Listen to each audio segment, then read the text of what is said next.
February 14th, 1943, Solomon Islands. The pencil trembled slightly as a Japanese naval aviator recorded in his flight log words that would have earned him severe punishment if discovered by his superiors at Rabaul. The new American fighter is not what we were told. It is not inferior. It is something beyond our understanding. Through the smoke of battle over Guadalcanal, Japanese pilots had just encountered the F4U Corsair in combat for the first time. In what Americans would call the St. Valentine's Day Massacre, 12 Corsairs from VMF 124 engaged Japanese forces, with mixed results. 2 Corsairs were lost along with several other Allied aircraft, while Japanese losses were also significant. Despite the tactical setback for the Allies, the engagement marked the introduction of an aircraft that would fundamentally alter the Pacific Air War. The F4U Corsair had arrived in the Pacific, and with it came the systematic destruction of Japanese naval aviation's most fundamental beliefs about aerial warfare, technical superiority, and the invincibility of the Mitsubishi A-6 M0 fighter. What the Japanese pilots didn't know was that they had just witnessed the opening act of a transformation that would see Japan's elite naval aviators, men who had conquered the Pacific skies from Pearl Harbor to Singapore, reduced to desperate one-way missions in obsolete aircraft. The mathematics of aerial combat were being rewritten not in pilot skill or warrior spirit, but in horsepower, armor thickness, and production numbers that would soon reveal the fatal miscalculation at the heart of Japan's war strategy. To understand the psychological demolition that the Corsair would inflict on Japanese naval aviation, one must first comprehend the supreme confidence that existed in early 1943. For 2 years, the Imperial Japanese Navy's Zero fighters had ruled Pacific skies with near impunity. The statistics were intoxicating. At Pearl Harbor, 9 Zeros had been lost while destroying 188 American aircraft. Over the Philippines, Zero pilots claimed 550 Allied aircraft destroyed in the first week for the loss of fewer than 40 Zeros. During the Indian Ocean raid, Commander Mitsuo Fuchida recorded that Zeros shot down 45 British aircraft while losing just 4 of their own. The kill ratios spoke of divine superiority, often 10-1 or better in Japan's favour. Warrant Officer Hiroyoshi Nishizawa, who would become Japan's leading ace with 87 confirmed victories, wrote to his younger brother in February 1943, "The Zero is the perfect weapon, harmonizing with the pilot's spirit like a samurai's sword. The Americans build flying trucks, heavy, clumsy, without soul. They cannot match our unity of man and machine." This wasn't mere propaganda. The Zero's performance statistics in 1941 to 1942 genuinely surpassed anything the Allies could field. With a range of 1,929 miles, it could escort bombers distances that seemed impossible to American planners. Its turn radius of 612 feet at 200 miles per hour was nearly half that of the F4F Wildcat. It could climb to 15,000 feet in 5 minutes and 30 seconds, a full minute faster than its American opponents. Lieutenant Kaname Harada, a Pearl Harbor veteran with 19 victories who would survive the war, recalled in a 1976 interview, "We felt invincible in our Zeros. The aircraft responded to thought, not just control input. We could dance in the air while the Americans lumbered. Their pilots were brave, but flew cattle compared to our thoroughbreds." Yet by late 1942, cracks in this superiority were appearing, though Japanese Naval Command refused to acknowledge them. The Battle of Midway had cost not just 4 carriers, but 110 of Japan's most experienced naval aviators. These men, many with over 1,000 hours of flight time and combat experience in China, could not be replaced. More disturbing were the technical reports filtering back from the front. Commander Minoru Genda, the tactical planner of Pearl Harbor who would later help establish Japan's post-war air self-defense force, noted in a classified report that American fighters were becoming increasingly difficult to shoot down. The new F-6F Hellcat, encountered in small numbers, seemed to absorb tremendous punishment. Pilots reported hitting American aircraft with dozens of 7.7mm rounds without effect. The Guadalcanal campaign had demonstrated another troubling reality. American numerical superiority was growing. Where once Japanese pilots might face equal or inferior numbers, by early 1943 they routinely encountered American formations of 20, 30, even 50 aircraft. The mathematics of bushido could not overcome the arithmetic of industrial production. The first confirmed encounter between Zeros and F4U Corsairs occurred on February 14, 1943. 12 F4U-1s from VMF-124, having arrived at Guadalcanal just 2 days earlier, escorted PB-4Y liberators on a bombing mission. The engagement saw losses on both sides: 2 Corsairs, 4 P-40s, 4 P-38s, and 2 liberators were lost, while Japanese forces lost 3 Zeros and additional bombers. Though tactically inconclusive, the engagement introduced a fighter that would soon dominate Pacific skies. The technical reality behind the Corsair was shocking to Japanese analysts. The F4U-1's Pratt & Whitney R2800 double Wasp engine produced 2,000 horsepower, more than double the Zero's 950 horsepower Nakajima Sakai 12 engine in the A6M2, or the 1,130 horsepower Sakai 21 in the later A6M5. This translated into performance figures that rendered traditional Zero tactics obsolete: a maximum speed of 417 miles per hour versus the Zero's 331 miles per hour, a 6M2, or 351 miles per hour, a 6M5, a climb rate to 20,000 feet in 7.5 minutes compared to the Zero's 12 minutes, and the ability to maintain control in dives exceeding 450 miles per hour, while Zeros experienced control surface freeze above 350 miles per hour. The engagement of April 7, 1943, during Operation Waigo, demonstrated the shifting balance of power. Admiral Isoroku Yamamoto had launched this operation, his last major offensive, sending 224 aircraft, including 110 Zeros, against Allied positions. At Guadalcanal, they met 76 Allied fighters, including Corsairs from Marine Squadrons. The results were devastating for Japan: 39 aircraft lost versus 12 Allied fighters destroyed. Major Gregory Pappy Boyington, who would later command VMF 214, the Black Sheep Squadron, and score 28 victories, participated in these early Corsair operations. He would later write in his autobiography, Black Sheep, about the emerging tactics. The Zero was a dream to fly and fight in if you stayed slow. But we didn't stay slow. We came in high and fast, shot, and kept going. The Corsairs used what would become known as the boom and zoom tactic, diving from altitude, firing during the high-speed pass, then using excess energy to climb away before the Zeros could bring their superior maneuverability to bear. In May 1943, Japanese technical teams examined captured Allied aircraft and reports from the field. What they discovered horrified them. The Corsair's construction represented industrial capabilities Japan could not match. Its armour plating, 155 pounds, protecting the pilot, oil tank and oil cooler, weighed more than some entire Japanese trainer aircraft. The bulletproof glass windscreen was 38mm thick, capable of stopping the Zero's 7.7mm machine gun rounds at point-blank range. The self-sealing fuel tanks, containing layers of rubber that expanded when punctured, prevented the fire deaths that claimed so many Zero pilots. Most devastating was the armament. 6 Browning M2.50 caliber machine guns, each firing rounds with 8 times the kinetic energy of the Zero's 7.7mm guns.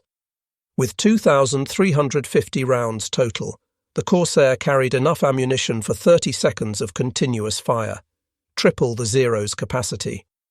The AN-M2 armour-piercing incendiary rounds could penetrate 21mm of armour at 500 yards, while the Zero's total armour protection was essentially zero. By June 1943, intelligence reports reaching Japanese naval headquarters painted a picture of American production that defied comprehension. The United States would produce 12,571 Corsairs by war's end, vault-building 4,952 F4U variants and additional later models. Goodyear producing 3,941 FG variants, and Brewster manufacturing 735 F3A variants. Japan would manufacture 10,449 Zeros throughout the entire war, Mitsubishi building 3,879 and Nakajima 6,570. But raw numbers told only part of the story. American production included continuous improvement. The F4U-1A introduced a raised cockpit for better visibility. The F4U-1C mounted four 20mm cannons. The F4U-1D could carry 4,000 pounds of ordnance. The F4U-4, introduced in late 1944, featured a 2,450 horsepower engine and 446 miles per hour top speed. Meanwhile, the A6M5, Japan's most produced Zero variant, represented only marginal improvements over the 1940 original. The technical superiority of the Corsair exposed a fatal flaw in Japanese naval aviation doctrine, the inability to replace experienced pilots. The pre-war Japanese naval aviation training program was extraordinarily rigorous, with a 95% washout rate, producing pilots of exceptional skill. But this system could only generate 100 pilots per year. By contrast, the United States Navy's expanded training program was producing 2,500 pilots monthly by 1943. These pilots received 600 hours of flight training before combat deployment, including 200 hours in advanced fighters. Japanese replacement pilots in 1943 averaged 100 to 150 hours total flight time. By 1945, some kamikaze pilots would have as little as 40 hours. The mathematics were inexorable. Each experienced Zero pilot lost meant replacement by someone with 1/6 the training. Each Corsair pilot shot down was replaced by someone with equal or superior training. The qualitative gap widened with each engagement. Rabaul, Japan's fortress in the South Pacific, became the graveyard of Japanese naval aviation. Between October 1943 and February 1944, continuous battles with Corsair-equipped squadrons produced loss rates that destroyed Japan's remaining cadre of experienced pilots. The statistics from this period tell a story of systematic annihilation. On November 11, 1943, carrier air groups, including Corsairs, struck Rabaul's harbour and airfields. Of 270 Japanese aircraft available, 35 were destroyed and 40 damaged. By December 17, 1943, when Allied forces mounted another major raid with 31 Marine Corsairs, 22 Navy Hellcats, and 23 RNZ AFP-40s, Japanese forces could mount only minimal opposition. The few interceptors that rose were quickly destroyed. By January 1944, Japanese pilots were refusing to engage Corsairs unless they held overwhelming numerical superiority, a complete reversal from 1941 when single Zeros would attack entire enemy squadrons. While F4U Corsairs did not participate in the Battle of the Philippine Sea on June 19, 1944, carrier operations were still primarily conducted by F6F Hellcats. The battle demonstrated the complete reversal of aerial supremacy that new American fighters had achieved. The results were catastrophic for Japan: 445 Japanese aircraft destroyed versus 30 American aircraft lost in combat. The kill ratio had reversed from 10-1 in Japan's favour in 1941 to nearly 15-1 in America's favour. The few Corsairs that were present served with land-based marine squadrons providing distant cover, but the battle's outcome reflected the same technological and training advantages that made the Corsair dominant. Japanese naval aviation never recovered from this defeat. By late 1944, surviving Japanese pilots faced complete psychological collapse. They had entered the war as members of the world's premier naval aviation force. They now flew knowing they were inferior in every measurable way. Saburo Sakai, Japan's leading surviving ace with 64 victories, wrote in his memoir, Samurai, about this period. We had lost our edge in equipment, in numbers, in pilot quality, in everything. The appearance of the new American fighters meant death for our younger pilots. They had neither the skill to fight nor the aircraft to escape. The introduction of the F4U Corsair in October 1944, with its 2,450 horsepower engine, 2,760 horsepower with water injection, and 446 miles per hour top speed, removed any remaining illusions. This variant could outperform the Zero in every flight regime. The psychological journey from elite fighter pilots to suicide attackers represented the ultimate admission of defeat. Vice Admiral Takejiro Onishi, who organized the first kamikaze units in October 1944, explained the brutal logic in a staff meeting. If we continue conventional attacks, we will lose 100% of our aircraft for negligible enemy losses. If we employ special attacks, we will still lose 100% of our aircraft, but may inflict meaningful damage. The first organized kamikaze attack on October 25, 1944, during the Battle of Leyte Gulf, saw 5 Zero fighters carrying 250-kilogram bombs attack American escort carriers. Corsair pilots from Marine Squadrons now found themselves intercepting suicide attacks, a complete reversal from traditional air combat. Lieutenant Yukio Seki, who led the first official kamikaze mission, wrote before his death, "Japan's future is bleak if it is forced to kill one of its best pilots. I am not going on this mission for the Emperor or for the Empire. I am going because I was ordered to." By 1945, captured documents and post-war analysis revealed the full scope of the technological gap. F4U Corsair 1945 versus A6M50 Model 52 1943. Maximum speed 446 miles per hour versus 351 miles per hour. Service ceiling 41,500 feet versus 36,250 feet. Rate of climb 3,870 feet per minute versus 2,625 feet per minute. Power 2,450 horsepower, 2,760 horsepower WEP versus 1,130 horsepower. Empty weight 9,205 pounds versus 4,136 pounds. Armament weight of fire 6.7 pounds per second versus 2.3 pounds per second. Armour protection 155 pounds versus 0 pounds. Fuel tank protection self-sealing versus none. The industrial statistics that emerged after the war revealed the impossibility of Japan's position. 1944 production comparison: United States 100,752 total aircraft, 16,731 fighters.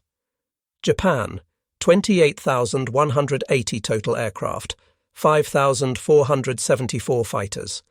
GDP comparison 1944.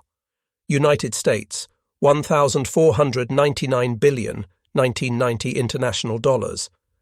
Japan 189 billion 1,990 international dollars. The United States possessed 8 times Japan's economic output and was outproducing Japan in fighter aircraft by more than 3 to 1, while maintaining superior quality in each aircraft produced. The loss statistics tell only part of the story. By war's end, Japan had lost approximately 25,000 naval aviators. The United States lost 8,950 naval aviators in the Pacific. But the composition of these losses revealed the true tragedy. Japan lost 90% of its pre-war trained pilots by mid-1944. The United States never lost more than 15% of its experienced pilot cadre at any point. By 1945, Japanese pilot training had collapsed entirely. new pilots received 30 to 100 hours of flight time before combat, compared to 600 hours for their American counterparts. Many kamikaze pilots had never fired their weapons before their final mission. The dominance of the Corsair forced fundamental changes in Japanese tactical doctrine. By 1944, standing orders prohibited engaging Corsairs unless holding 3-to-1 numerical superiority.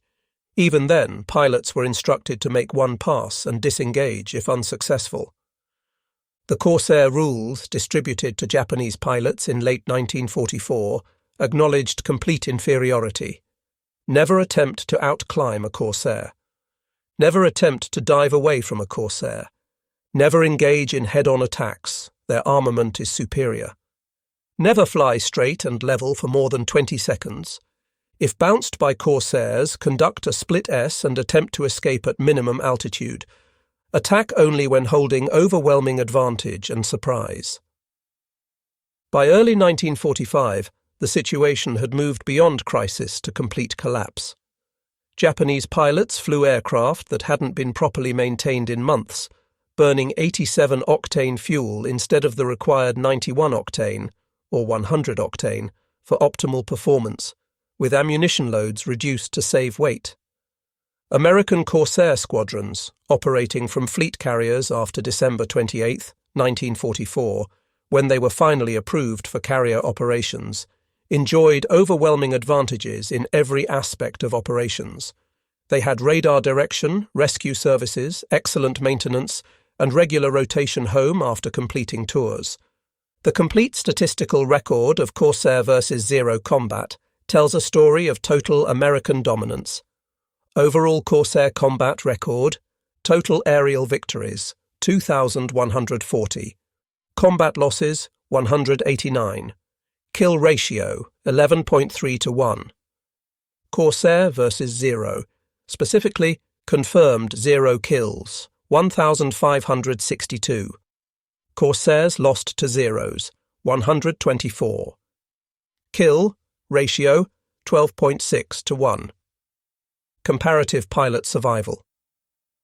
American pilots shot down who survived, 64%.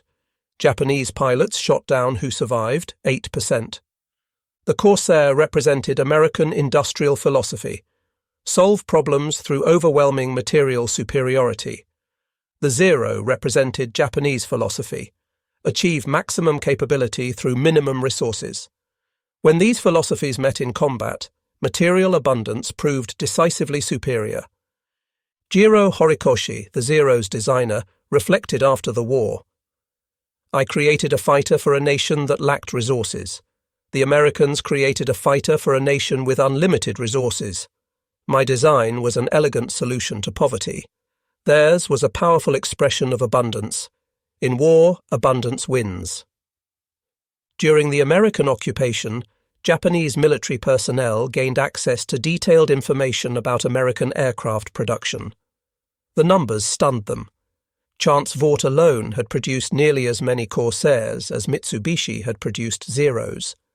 The cost per aircraft, $50,000 to $75,000 for a Corsair versus approximately $25,000 for a Zero, reflected not waste but quality. Americans spent more because they could afford to protect their pilots. The Corsair's dominance taught Japanese aviation fundamental lessons that shaped post-war development. Technology trumps tradition. No amount of pilot skill could overcome inferior equipment. Quantity has its own quality. Mass production of good aircraft beats limited production of excellent aircraft. Survivability matters. Dead pilots cannot gain experience. Industrial capacity determines capability. The nation with the best factories wins. Innovation pace matters more than initial advantage. Static superiority becomes inevitable inferiority.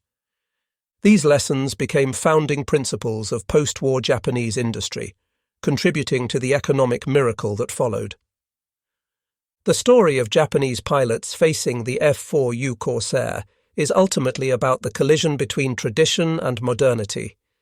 The Zero represented the pinnacle of weight-saving design. Every component minimized, every gram counted.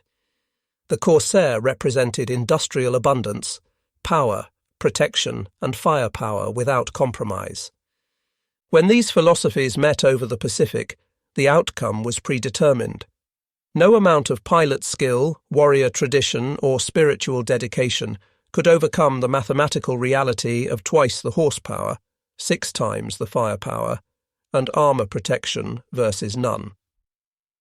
The Japanese pilots, who never expected F4U Corsairs to rout their Zero squadrons, experienced one of the most complete psychological reversals in military history. They entered the war believing in their superiority, technological, spiritual, and tactical. They discovered instead that they were flying obsolete aircraft, following outdated tactics, and facing an enemy with unlimited industrial capacity. The F4U Corsair didn't just shoot down Zeros, it shot down an entire worldview. It proved that industrial capacity trumped warrior spirit, that technology defeated tradition, and that protecting pilots was more important than saving weight. These lessons, learned at terrible cost over Pacific waters, would help transform Japan from a militaristic empire into one of the world's most successful, peaceful democracies and industrial powers. The bent-wing fighter that Japanese pilots called Whistling Death became, paradoxically, an instrument of Japan's rebirth. By demonstrating the absolute superiority of industrial democracy over militaristic tradition, the Corsair helped set Japan on a path toward becoming one of America's strongest allies and most successful economic partners. The pilots who survived their encounters with the Corsair carried forward hard-won wisdom. In the modern world, the nation with the best technology and most efficient production wins, whether in war or in peace.